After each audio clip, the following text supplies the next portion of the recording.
I describe myself now as in the Sisyphean journey, wherein I pushed the rock up the hill. And over again, over the last 3.5 years, it rolls back, it flattens me.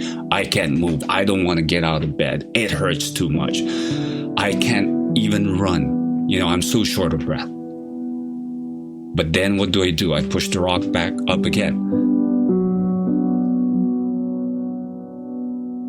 My guest this week is Jonathan Pascual. Jonathan grew up in the Philippines and moved to Hawaii in his teens.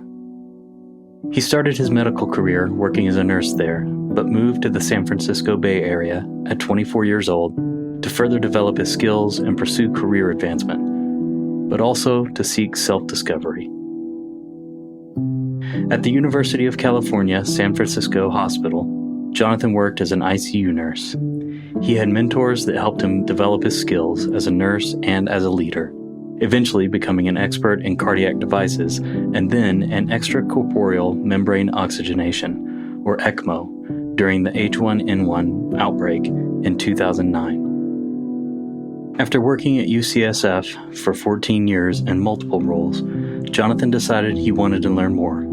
So he went to the UCSF School of Nursing to become a nurse practitioner. And in 2014, Jonathan became a lung transplant nurse practitioner, working with some of the sickest patients in the hospital. Jonathan is no stranger to serious illness. While many of his patients were able to get to transplant, many were not, and Jonathan was present to help them as they came to the end of their lives. The tenacity with which Jonathan pursued his medical career is the same tenacity with which he is living his life with his own life-limiting illness. I appreciate his commitment to living his life to the fullest and facing his illness and mortality with clear thoughtfulness, and I hope you do too. This is Dying to Tell You.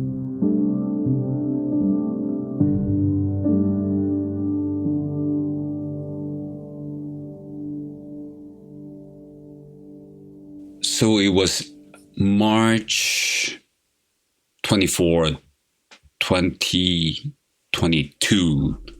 that I was diagnosed with what is called mediastinal paraganglioma stage 4. What led up to that diagnosis was that I was feeling short of breath. I was getting dizzy. I would wake up with my face really swollen, even though my body was starting to take the form of somebody who is reaching race weight, because I was training for my Ironman triathlons and 100-mile ultra marathons. It didn't make sense that my body looks okay and starting to get fit, but my face was just like puffy, like I gained weight. And later on, I would wake up at night gasping for air. And what really pushed me to go to the emergency room was that I would get up from a sitting position or lying position. My vision would just get dark. And then I know I was just going to just pass out. And I could actually feel my body like, falling like a log, and then boom, I'd crash. And that happened. That would make me go to the emergency room a few times. Yeah. So, so I was concerned that, there's something definitely wrong. And those symptoms that I described to you happen in this span of at least 3 months, maybe, probably more. However, being an endurance athlete, I always chalked it up to, hey, buddy, you're not training hard enough. You can overcome this. And in fact, on the day that I went to the emergency room, like, do I really want to go to the emergency room? I have a 22-mile run today. I did a 20-miler last week. So I said, gosh, I'm going to be sitting there forever. Yeah, but it is what it is. It's going to be okay. It's so wild to me. I mean, it's one thing. Well, I don't know. I guess it's so interesting to me how easily we talk ourselves out of going to the hospital. Yes. Because, even you, an athlete, a quite accomplished athlete who is, in good shape, should not be having dizzy spells, should not be passing out, should not be swelling in the face. And you just kind of do these mental gymnastics to talk yourself into like, I'm going to be okay. I'm not training hard enough. Yes. What is that about? Why do we do that? Well, why do we do that? Is because we're human, right? We default to what we have done in the past based on our experience, based on our knowledge. We also, not particularly for me, there's always this fear for some people that if you go to the hospital, they'll find out something's wrong. But that's the purpose of that, right? That's why you're going. I mean, that's why you're going. And then I say that as a clinician, right? Yeah, I know. Yeah, it's funny. I mean, but you make a good point. We default to what we've always done, right? And I've heard so many people say this. I was fine. I was fine. I've never been sick before. And, in my mind, when somebody says that, I always say, we're all fine until we're not fine. I mean, that's just, that's Absolutely. The way it is. We're all fine until we're not. And, I mean, that's really the case. And we think that we are fine because we've always been fine up to this point, right? I haven't ever had cancer, so I do, but most people don't think, oh, I have cancer, right? I always think I have cancer because of where I worked, but most people don't think cancer or, something's really wrong. They just think, oh, the last time I had a pain, it was nothing. So this time it's nothing too, right? Yeah. Yes. Defaulting to what we've always known. That's good point. Good point. So you, so for 3 months, you're having some dizziness and swelling and lightheadedness. You're passing out, and then you go to the emergency room. Tell me about that process. How was it? And did you went to your emergency room? Yes, I went to UCSF. Yeah, okay. Interesting dynamic, I imagine. Yeah, so to me, the value of that is that I have my iPhone and therefore I have access and read all of this lab tests, echocardiograms, x-rays, and CT scans, even before anyone comes and talk to me. Mm-hmm. So I was looking at my x-ray and the mediastinum, which is this area in the center of your chest, which contains the heart and the big blood vessels, was pretty wide. I said, could that be it? Because I've been an athlete for so long. Do I have something wrong with my heart? Is it too enlarged? Or just something wrong with the aorta, or so on and so forth. So there are all these etiologies that's going on in my head. I just knew because you're a clinician. Get a CT scan. Yeah. So I got the echocardiogram. The echo was fine. Blood work has always been fine. Of course, perfect. Right. There's nothing wrong with the chemistries and the complete blood count. And then when I was scrolling through the CT scan, I said, "This is cancer." More than likely, 90% or more, this is cancer, just because of the way that it looks, and other things that I was still trying to comprehend at that time, because I'm not a radiologist. That's not my training. Although I've seen hundreds and thousands of scans myself, so I can tell you just by looking, oh, why is that? What is that thing on the right side of my chest, right here? That's huge, and it extends all the way up to my neck. And it's that not was supposed just to the be there. primary tumor. Yeah. Yeah. And there's this density that's a tumor. And then, of course, later on, the more that you play with the scans, you see other things like there's something in the lungs, there's something in the bones. And I said, oh, well, even before the doctor came and told me that I had cancer, it was still pretty surreal to actually hear those words, right? Yeah. Yeah. What an interesting dynamic. Like, to you as a clinician, you see the scans, you know it. And then to have somebody come and tell you, yes, you have cancer, even then you're still like kind of a surreal moment. I can just imagine how strange it is, because I think even looking at it, when you are a clinician, you're looking at your own scans, I can imagine you can still kind of put it out there, away from you. But when somebody comes and tells you you have cancer, what a moment.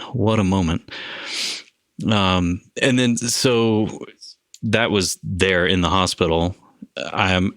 Did he tell you that before you had a biopsy or anything like that? He said, this is cancer, or this is likely cancer, or whatever.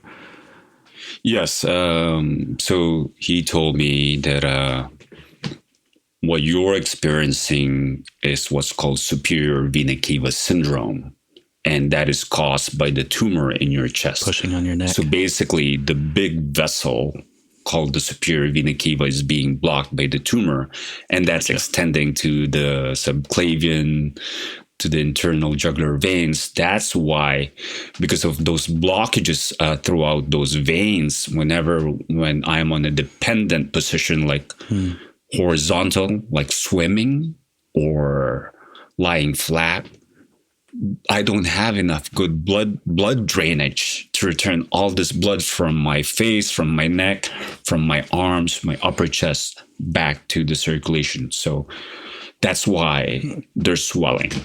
Wow. And I know very well, that's why I have reduced cardiac output. I don't have enough blood pressure going back to my head if I change position very quickly. And that's why I pass out.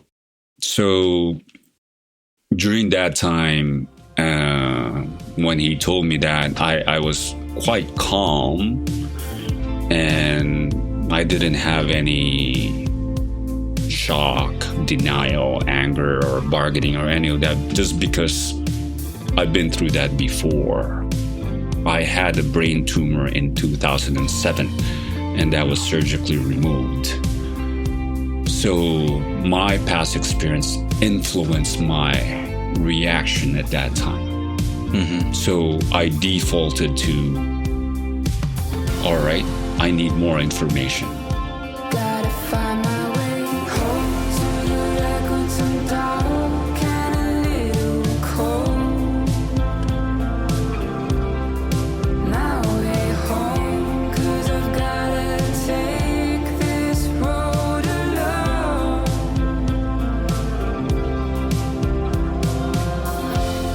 Step outside, breathe it in. Always seek to find where I end and you begin.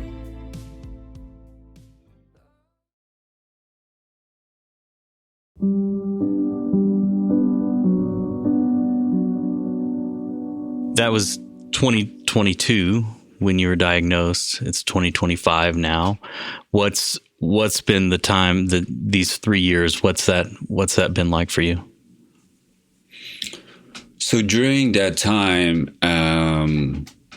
just to address the cancer itself, I have gone through radiation to shrink the tumor, which is at biggest was about 8.7 centimeters.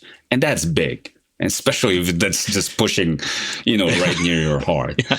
The goal here, Cody, is to kick the can down the road, right? Yeah. Right. And to live my life as normally as possible and I did very well. There were lots of ups and downs during those treatments, but I reached a peak within those 2 years just by training and racing marathons, ultra marathons, triathlons, and the peak was getting to the World Championships in October 2024 of the Ironman triathlon in Kona. And then 2 months later, I was in the hospital in the ICU with blood clots in my lungs and in my arms, getting very powerful medications to dissolve them and going through interventions to have them removed. And the decline has been slow over that 3.5 years, but so much more after December, wherein my symptoms feel much worse, and such that by May of this year, I started a clinical trial at the National Institutes of Health in Bethesda, Maryland. So I am on a chemotherapy plus a study drug, which is a PARP inhibitor. And I have been on that regimen, being on chemotherapy every 3 weeks. So 7 days on chemo, 14 days off, then 7 days on chemo, 14 days off, I should say, and then on and on. So that's what led to the retirement in March, just because I knew that after December being in the hospital, I went back January, February, and then I said, this is really getting hard. I really need to focus on my job that I put upon myself, which is my cancer ship. That's what I called it. And there are 6 pillars to that cancer ship that I needed to focus on. Cancer ship. You said, I think when we talked before, you said that a big part of the reason for retirement was, as you said, it was getting hard. But the thing that was getting hard was keeping things straight in your mind. Is that right? Do I remember that right? That is correct. The mental strain. There's that mental strain because transplant medicine is hard, right? You can't. Right, it's complicated. I mean, any medicine is hard, but you have to know details, not just the big picture. You really have to know what's going on with your patients, and it takes time to study when you meet somebody in clinic, and it's not like I'm only working on the time that I'm meeting you in clinic or on a Zoom meeting. Right. I take time at home, and you still get pages or not messages from nurses and from used to be pages technology. And even you're at home and I said, oh, do I really want to keep focusing on still giving back to my patients and my team? Or is it time to really focus on myself and my family? Mm-hmm. And the decision was easy to make because I already checked that box, right? I was out of work for over a year while getting treatments. And I said, I'm going to go back. I'm going to serve more. That's my meaning. That's my purpose. Mm-hmm. But you know what? I did that. So it was time to find, let's just say, other means of being purposeful and being meaningful. Yeah, I want to talk some more about that. You mentioned kicking the can down the road. Did you, I assume, because you're a clinician, you knew from the beginning that this is not a curable cancer, that you're going to live with this for the rest of your life? Yes. In March 2022, the attending oncologist and his fellow were there. And I remember the fellow describing, this is terminal. This is a terminal diagnosis. And you have about 5 years to live. And let's just say if you had pancreatic cancer, you've got about 6 months, and if you've had bladder cancer, you have about 10 years. Your right smack in the middle. That was the gist of the Okay. being told of your terminal diagnosis. Yeah. Yeah. Was that a surprise to you or no? Actually, no, because I just take information as they come. I'd like to say that I try to practice equanimity with the information that I'm given, and then move forward by, stepping back and then just thinking things through and what's next or what can we do now. I find it interesting. Well, first of all, you continue training physically for athletics, doing the Ironman, getting those championships, even after your diagnosis, or maybe even the sense I get from you is that you got this diagnosis and you're like, diagnosis be damned, I'm doing this. I'm doing this race. And but even now, when we talked before, you were talking about going through this chemo and the importance for you of getting up and moving around, even though the chemo can drain you, even though there's pain in the bones, getting up and moving has been really important to you. Can you talk to me a little bit about that? Why has that been so important to you, and how has that, I don't know, just kind of how has that played out for you? Yes, of course. As a 24-year-old ICU nurse, I realized early on that, when life hits you hard and you don't know what that's going to be, you better be prepared for it.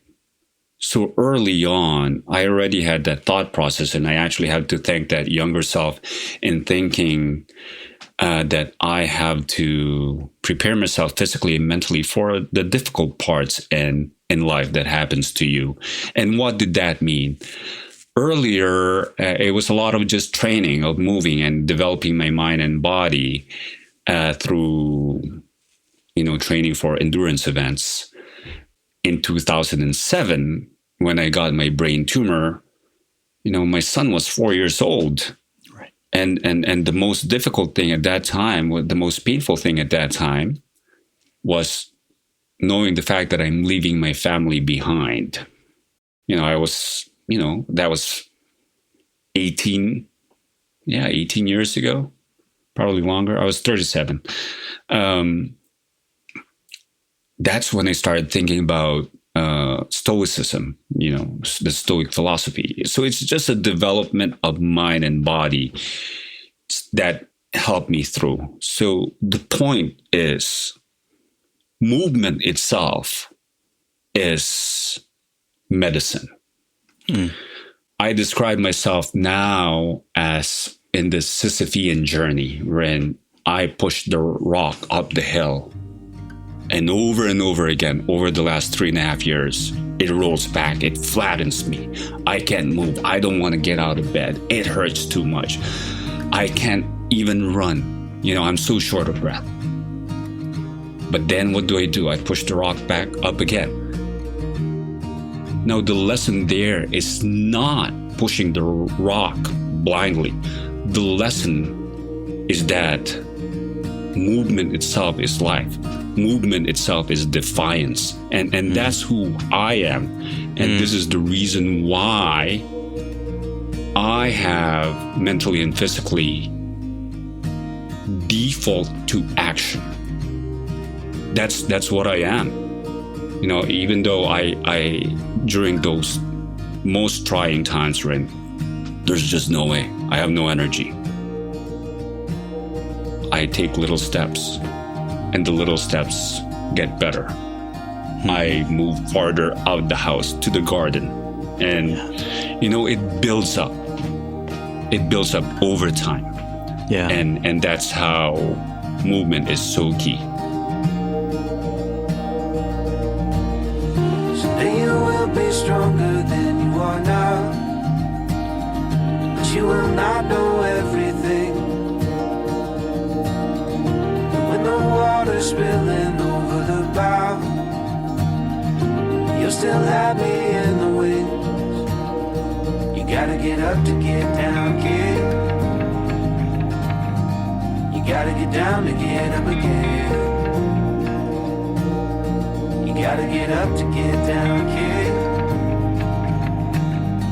You gotta get down to get up again.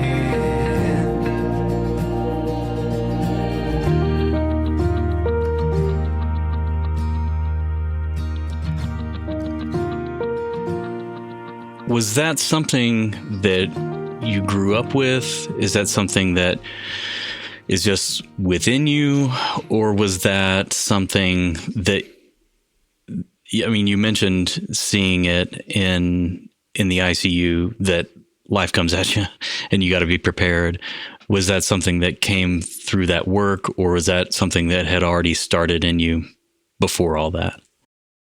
I love that question because it brought back memories of me being the asthmatic, scrawny kid that in my culture, it's okay that, you're like, ha ha ha, yeah, like kids are laughing at each other, but in not a very mean way, but maybe sometimes in a mean way because of the way that you breathe, because it's a whistling breathing, you're like taking a breath and there's this like whistle coming out of your breath, and then I felt weak, and I didn't like that. I guess that boy, I'm gonna show you. I'm gonna defy. I think that's where the defiance came through. However, that needed to be put into practice. And I just remember my father and I would go to many trips in the mountains, just hiking and camping and, bringing some supplies for ourselves, but definitely at that time we were hunting for food and looking for food. So and that was the adventure. So it pushed me to move and to not complain, because I wanted to show my father that I can be tough like him. Mm-hmm. All of your movement stuff just reminds me, there's a palliative doc who that I worked with who would always say that the body's designed to move, and if you're not moving, things go wrong, right? And he would say that in terms of like bed sores and pneumonia, and when people are in the hospital, even if you're there for a couple of days, that you will walk away weaker because you've been in bed for 2 days. He says every day in the hospital requires 3 days of recovery, right? Yes, something like that. And so your commitment to movement, even though it's super hard, I think it probably is helping you mentally, emotionally, spiritually. It's probably also really helping you physically. Oh, absolutely. I had this thought that if I continue to maintain or even improve my physical condition as I continue to deteriorate, then the better I will be able to handle the deterioration of my body and the chemotherapy treatments and the side effects. And I always had that thought. It's always a theory. When I started getting chemo, I said, my gosh, I have no energy. And there's this thing that before I would just read from people's accounts of brain fog, like what the hell is brain fog? And there's the GI side effects. You have no appetite and all other nasty GI side effects. And I realized, well, there are ways that you can manage those with medications, but there are other things that are beyond prescription from the doctor. They can just advise you to, this is what you're going to eat, or you got to exercise. Well, I'd like to say that I was actually told, not I would like to say that I'm an extreme example. And what that means is that the theory that I put forth is that if I actually redefine what the 7 days of chemotherapy is, that means a time of movement, a time of travel with plenty of safety precautions, a time of managing the highs and lows of energy and managing nutrition, and still continuing with my connections and reconnections with my support systems, then I will be in a better place. It's work. I came back about a couple weeks ago from a week-long trip in Pennsylvania hiking, and then the Hudson Valley hiking while going through chemotherapy, right? Before, I was like at home and sitting in my couch, and I said, my God, I don't want this brain fog. This is crazy. I'm passive. I need to be critical in my thinking. I need to be stimulated by nature. So that was the theory. And I proved that right. Yeah. That I can redefine how things can be. Yeah. Yeah. So as an athlete, we have developed the ability to be able to zoom in and zoom out. You don't have to be an athlete to zoom in into yourself and how you're feeling right now after going through treatment and say, this is just too hard. However, I'm attuned to myself enough that, one, I can toughen up a little bit and take that step out of the bed, do a little bit of movement, and let's just see where that's going to go. Or have the grace and say, I don't have to be the athlete that I was before. I need to be patient. Toughness is not about being macho or bravado. Toughness is the ability to having kindness to yourself and say, today you need rest. Because in training, rest is part of the training. Right. You don't gain all of this hard work by just digging yourself into the ground. And that's like going through treatments. There were days when I was getting radiation where I was just like so wiped. Yeah. And I would have the grace to say, today, it's okay. Yeah. You can sit in the couch and just move around. You don't have to do what you were doing before. Like I would do 2-3 hour hikes, right? Yeah, right. And right. That was my baseline. Right. I wasn't running. So this is easy. It's not running. Yeah, but I was like everybody else too. And then that's zooming in. The zooming out is that, you know what? Just like an athlete, you have periodization wherein there are times when you get the stimulus. The stimulus could be the training or the stimulus could be the treatments. And then that's really hard on the body. But then you have this big picture view of where is this going to lead me? What is my goal for myself, for my family, for my community? And really analyzing your life, like where is this treatment leading me? What is important to me? So I think I learned all of that from being an endurance athlete. Yeah. Yeah. The zooming in and zooming out is a really useful tool for anyone, whether you're sick or not. When you're in the midst of something that's difficult, the ability to zoom out and remember that it's not always going to be like this. It's not always going to be difficult, and that there is a goal, and that there was a before, that is really helpful. And then, zooming in, like you were saying, and like looking at yourself, looking at moments and breaking it into tiny little portions. I can't run a mile today, but I can walk to the couch, or whatever it might be. Very helpful. I was in the hospital, and I had to come up with a plan on how to manage my cancership, is what I called it. Right. The 6 pillars of my cancership are Western medicine, a language that I speak, just being a lung transplant nurse practitioner.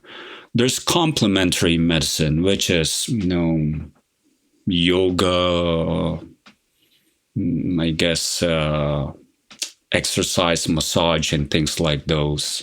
Mm-hmm. And then there's nutrition.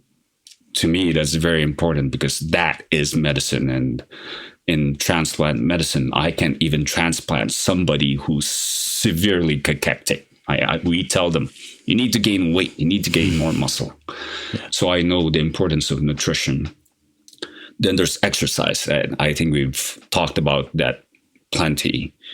And then there's rest, and we've alluded to that as well. Needing rest in order to gain all the benefits of the work that you put in. And then the support systems. Well, the support systems is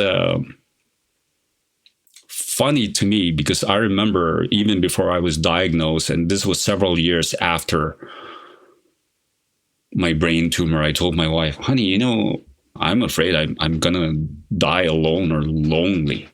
So this was probably several years post brain tumor. And she said, no. And then in 2022, there's just this barrage of information from people, family, friends, colleagues. It's like, how are you doing? And I needed a way to manage responding to people. So that's when I went to Instagram at JP Conbrio is my handle. And then I started writing and connecting and reconnecting.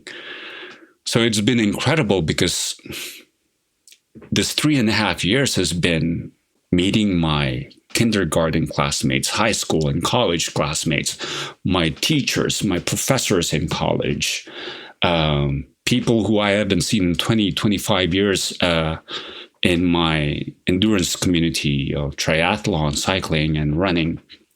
And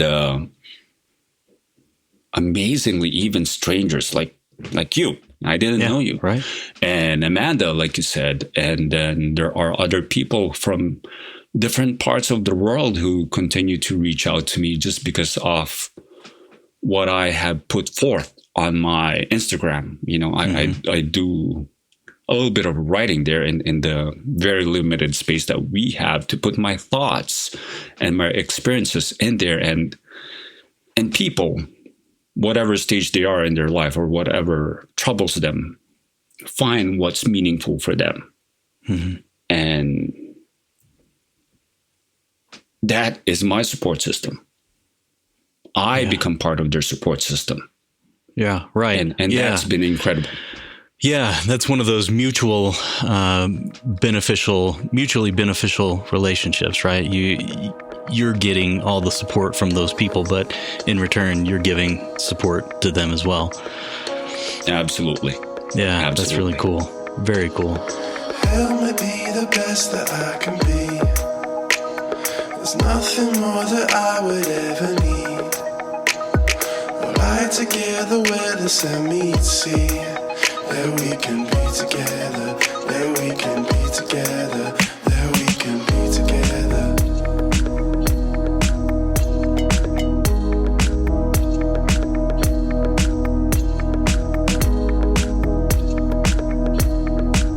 There we can be together, there we can be together. You mentioned stoicism, and stoicism is something that I came to later in life and really appreciate. How did you find stoicism? This was after 2007, when I realized that life can be taken away from you at any moment. Mm-hmm. I thought about it, and how am I going to live my life when there was a time where I was bargaining and said, please, God, give me more time with my wife and my son. Please give me 60 seconds so that I can feel that amazing feeling of running. Because I had this brain tumor and it was painful every second that I'm awake. It's as if somebody was hammering my head. That's how painful it was. Right. And I realized that, in Stoicism, there's this thing that's called like memento mori. Remember, you are mortal. And that led to all the readings of Seneca, Epictetus, Marcus Aurelius. And all of that readings, many years ago, requires time for practice. It's not just something that you read very briefly and say, that makes total sense. You need to be tested by the difficulties in life. There has to be some challenges in order to show what you have learned. And luckily for me, I've had a very privileged and healthy and a very good life. But when I get sick, it's going to kill me. I have brain tumor. Yeah, you do it big. Terminal cancer. I do it big.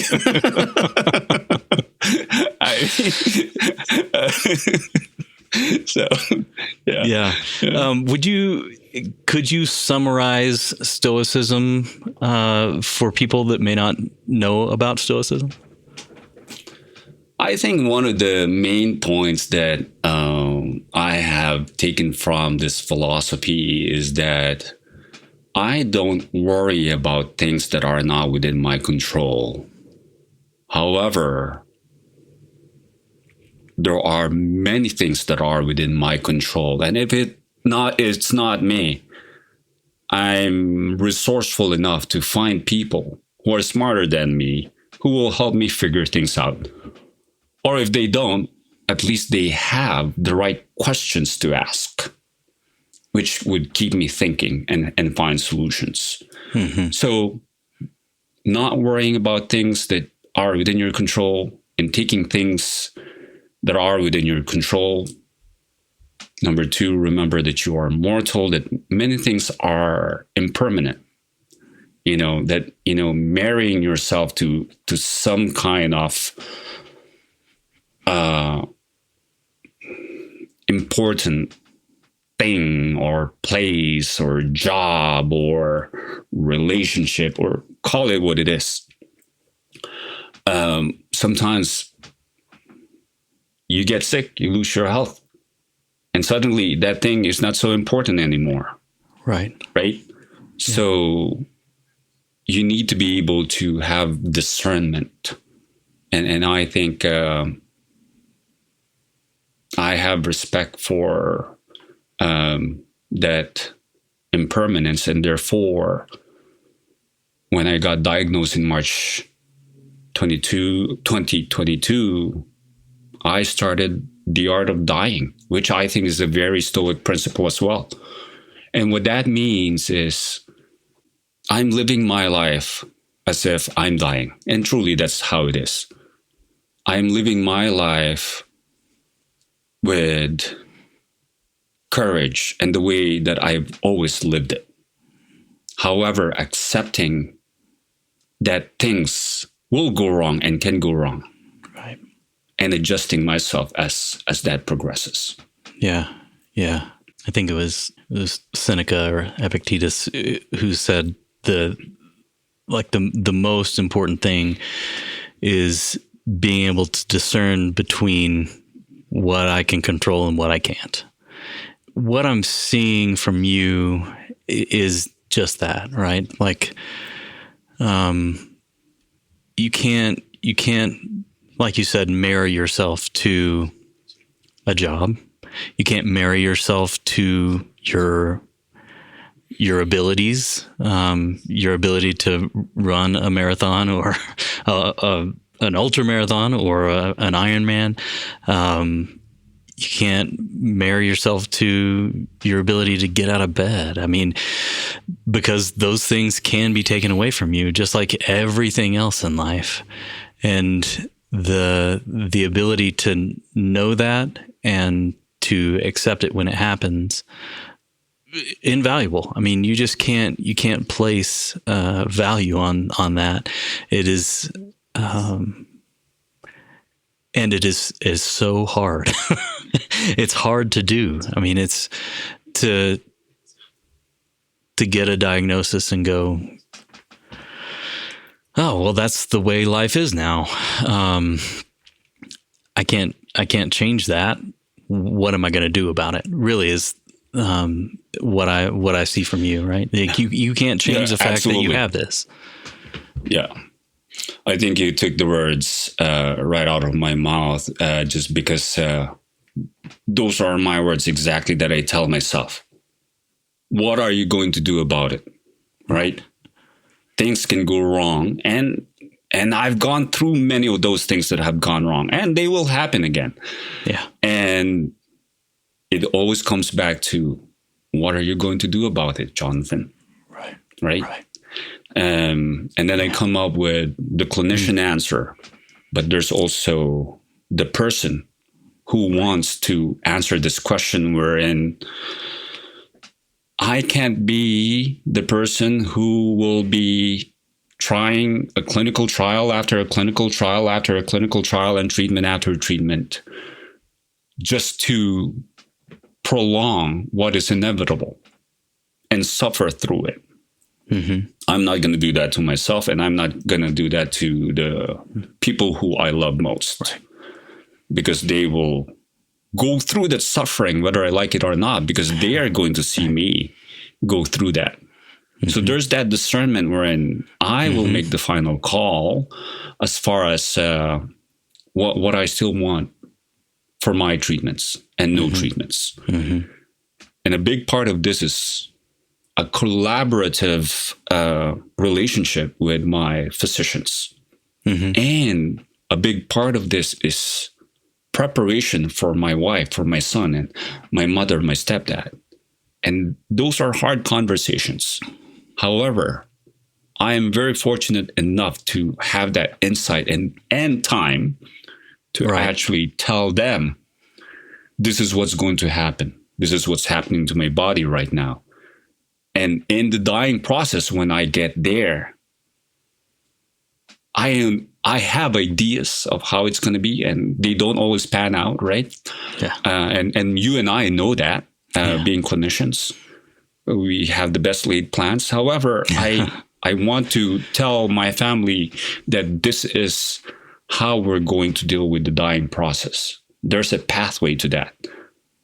And that pathway, we will have to make the choice. And they will respect that. They will honor that. Why? Because I've been preparing for them. Right. We've been having these conversations. Yeah. Right. So this is the art of dying, right? That living well and dying well are so deeply connected. Of course they are. You cannot remove. You cannot remove one or the other. You cannot say that we're going to deny our mortality. Yeah. There is this, at least for me, ability to embrace that. And with this diagnosis, it has given me so much clarity. And with clarity gives you so much freedom. Yeah. What's the clarity? What's become more clear for you?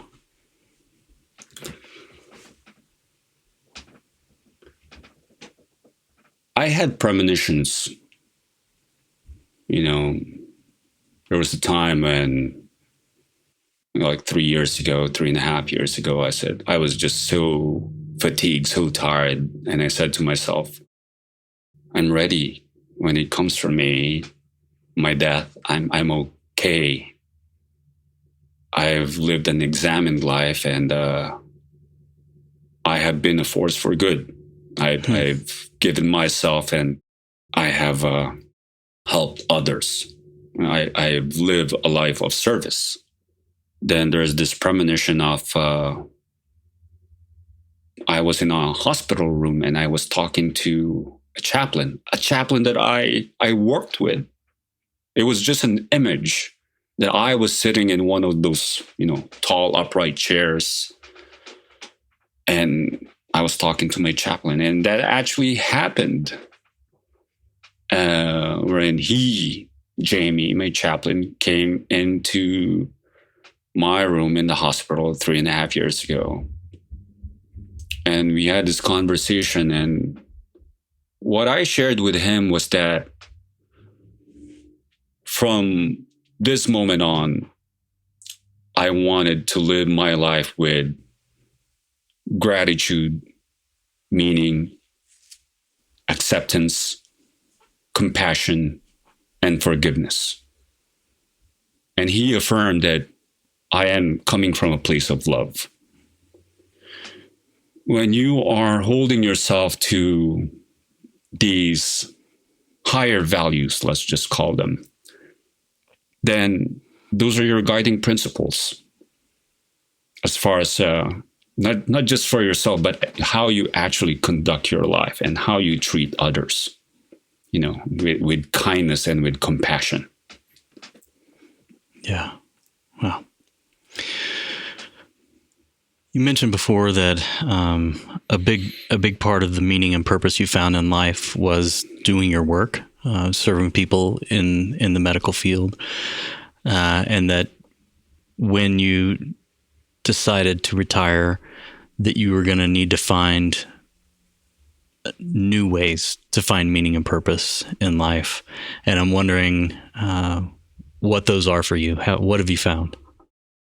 There's the mundane, and that's a special gift. The day-to-day living that you think that could be boring. The last 2 days, I put on new security camera systems throughout the house, inside and outside, and I wanted to fix little things like, oh, this light is not working. And then sitting at home with my wife, and it could be in silence, just presence. That's very important for me. For somebody who likes to be moving for hours and hours on end, for many, many miles, I know the value of being still. And I also know the value of solitude, of being in nature and at peace with myself. That's where I find it. So that's meaningful, that's purposeful, that's focusing on myself and my friends and my family. But then there's the bigger picture of continuing to be a force for good.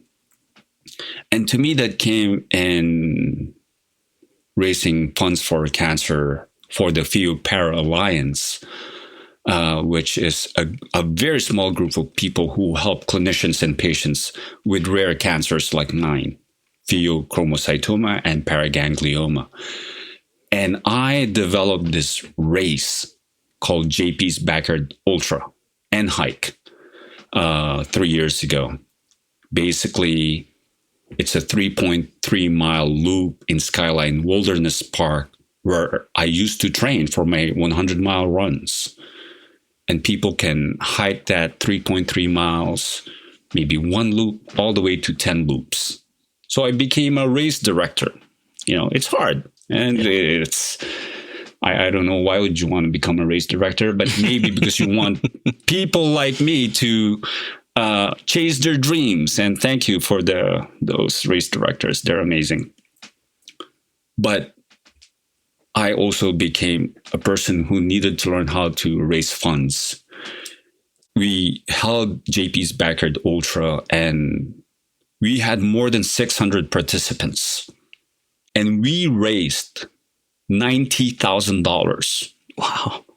Every dollar that I raise goes to patient education, seminars, creating centers of excellence for different hospitals, not just in America, but throughout the world.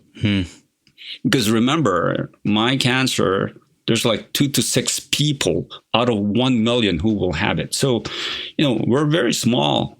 We're zebras. That's what we're called, zebras. Right. So that has been a very important part of continuing to be a force for good. And that's one of the message that I gave in my speech before the race start. And especially to the young people, I posed to them the challenge that you have to find yourself what that means. It doesn't have to be that you are the best athlete, that you are the best artist or the best professional. It means being the best son or daughter, being the kindest neighbor, the one who chooses compassion and kindness, of being able to still give so much of yourself, even though you are yourself struggling. And that's what I try to embody. Talk for hours and never slept. 2 silhouettes on the concrete steps. We watched the sun as it slowly crept from the horizon to the place we met. Oh, this could be the best thing that I'll ever know.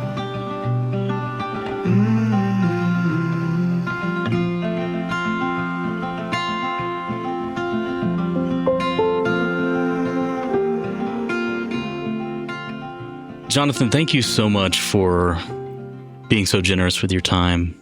Last couple of questions that we ask everybody. But before I do that, is there anything that you wanted to say that we haven't talked about yet? Oh, gosh, I've said so many things. I do think we live in a world that tries to pull us apart. That these are very difficult times, mentally and physically. And I do think that whatever your beliefs are or leanings, there are still very many things that we have in commonality. And this might sound cliche, but it is our humanity. I do think that if you have the ability to show kindness and compassion to others, that actually takes courage. Yeah. Because we always put up walls. We want to be right. We want to be in the power position. What's so much more powerful is actually not trying to resist that ability, because we all used to live in a world wherein we're not so divided. And I'm not going to be apologetic by mentioning things about division and things like that. However, I think that I can communicate with people, whatever your leanings are, and find our commonalities and make a difference, not just for ourselves, but for our community. Because there are so many things that we can work for the good, for being a force for good. And I know that, and I believed in that. I may just be simply raising funds for cancer. However, I have developed a community. Yeah. We can set aside our differences, but at least for one day or maybe more, we are able to enjoy each other's company, enjoy nature, be able to communicate and be respectful, and be able to be kind to ourselves, and that's okay to know that its greatest power, kindness, is extending it to others. Yeah. I think that's what kindness can do for a lot of us. Yeah. Yeah. Yeah, I agree. More kindness and compassion is certainly needed at this point. Okay, last two questions. Thoughts about the afterlife? Do you think there's something on the other side? You mentioned the next life. What do you think? Well, my upbringing is that of Catholicism. I was baptized in a Methodist church, but I was educated in the Catholic Church. I had nuns teach me piano, and they would like whack my fingers when I made mistakes. That's why I'm very disciplined. Yeah, right. And my teachers, some of them were nuns, and principal were nuns, and there was a point in time when I seriously considered, being a priest. And so I am very familiar with the concept of, heaven, hell, purgatory, and things like that. So the question is there an afterlife? And quite frankly, I don't know. It's a very easy answer that comes to me naturally. It's not really influence of that particular Catholic upbringing, but because of my acceptance of all the different ideas and religions that I've read as I grew up, especially when I was in my teenage years, like reading about Buddhism and Shintoism, and even the stoic philosophies later on in life. Religion is very much tied into that philosophy. So I don't know. This is what I can tell you. Heaven is here on earth. Hell is here on earth too. And those are very common expressions that we express ourselves. But what is your experience as far as being heaven? To me right now, being retired and being able to do little things that I like to do, being able to travel and answering my phone when I want to, I am living the life of luxury. I don't have to be connected all the time, right? And I have family and friends that I can spend time with. That's heaven. Or I could also make it hell. I was just about to say the same thing. Yeah, that's a choice. It's your choice, right? I mean, yeah. I could marry myself to my phone all the time and be fed with fear, hate, and anger all the time. And I know that for sure. I'd like to think I'm smart enough to know how these things are affecting my, dopamine release and things like those. Yeah. Yeah. And so I do think that I've done what I can to make things right for me and how I treat people. I may not be religious. I pray, that's for sure. But it's the way that I treat you. It's how I make you feel. It's how I make you think and challenge you. That's what I did here. So whether I live another life in the afterlife or whatever that may be, I don't know. But at least half of that, I've been doing it the way that I wanted to, rightly for me. Right. So let's just see how it's going to be. Yeah. The next life. Yeah, it's good. I think what you said earlier about fighting beauty in the mundane, enjoying fixing your lights and putting your cameras up and spending time with your wife, you could easily, that can be heaven for you, right? That can be heaven, or that could be hell, and it's all it's a mindset. It could be, you can find the beauty in that, you can find the pleasure in that, or you could turn it into a chore and it would be hell. But I really like what you said about the when we were talking about meaning and purpose, seeing the mundane things as as beautiful, as meaningful, yes. Purposeful. Yeah. And the last question is, how do you want to be remembered?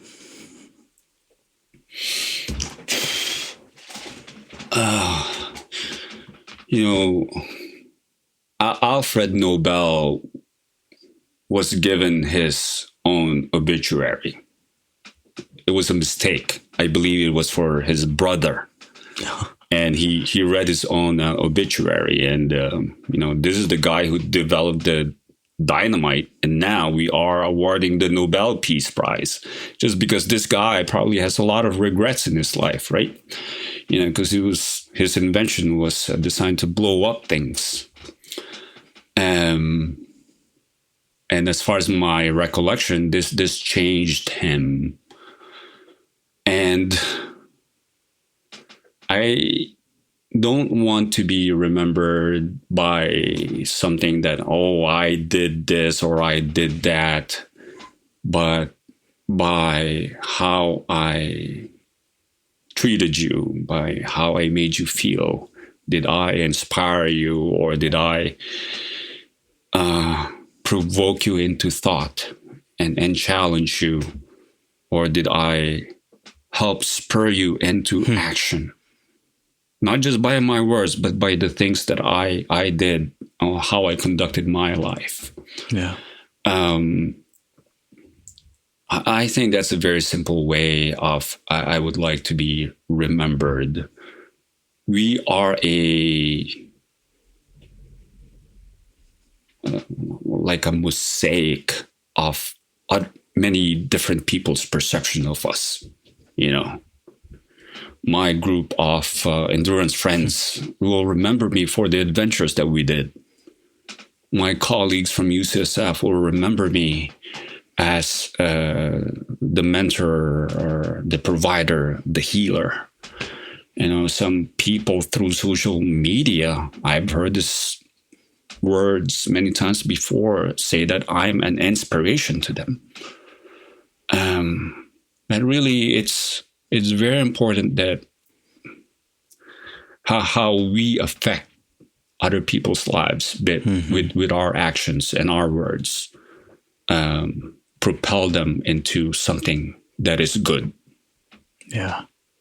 Yeah. I think that the place we live is a very individualistic place, and the importance of paying attention to how the things that I do affect other people, it's important. And I think we have lost that, the consideration of other people. So yeah, thank you. Thanks for sharing that. Thank you. Thank you. I appreciate you.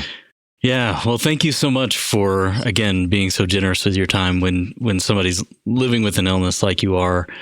First of all, I know it can be difficult to sit like this for this long.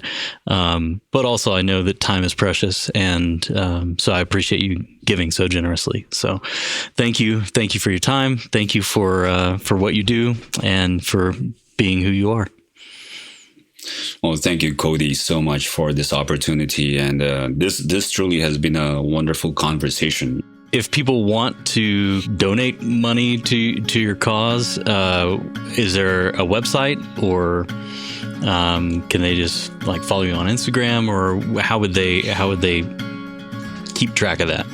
So primarily, they can follow me on Instagram, because that's when I make announcements as far as let's say the race is going to happen again, and this is how you can sign up. Tell people your Instagram name again. At JP Conbrio, JPCONBRIO. We'll put a link to it at the bottom of the show notes, so people can find you. I appreciate it.